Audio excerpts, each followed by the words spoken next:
আজকে সকালে স্নান করে চলে যাই ঠাকুর ঘরে। সেখানে আজকে মঙ্গলবার যেহেতু, তাই আজকে হনুমান ঠাকুরের একটু পুজো দিয়ে দিলাম।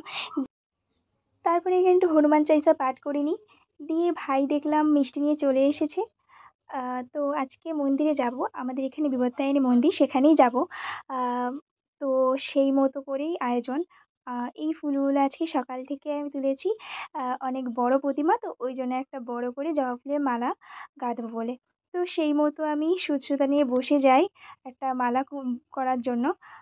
তো একটা অনেক বড় মালাও গেঁথে ফেলি। এটা আমি নিজেই বানিয়েছি। মা খুব জাগ্রত, যে মা সকলের মনোবাসনা পূরণ করে। তারপরে এখানে মিষ্টিটা প্লেটে সাজিয়ে দিলাম মন্দিরে যাবো বলে। তারপর সেখান থেকে চলে গেলাম মন্দিরে। নমস্তুতে নমো এষ সচন্দন পুষ্পতা বিপত্তারিণী মাতা চণ্ডিকা ওই নমস্তুতে।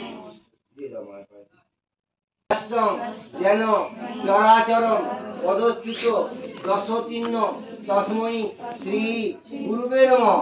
নম পুণ্য পুণ্য রোগ শোক দুঃখ সংকট নাশিনী। অবশেষে আমাদের পুজোটা সমাপ্ত হয়। মাকে বলি, মা একটু ঘন্টাটা বাজাও, আমি ভিডিওটা করছি।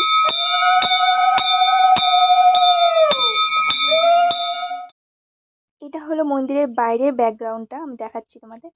আর এটা হলো সেই পথ যেখান থেকে মায়ের মন্দিরে এই রাস্তা দিয়ে যাওয়া হয়।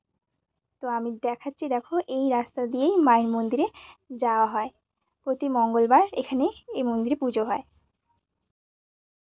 তো আসার সময় আইসক্রিম না পেয়ে মন খারাপ না করে মা এগুলোই কিনে দেয়, এগুলো নিয়ে বাড়ি চলে আসি। আজকের মতো টাটা গাইস।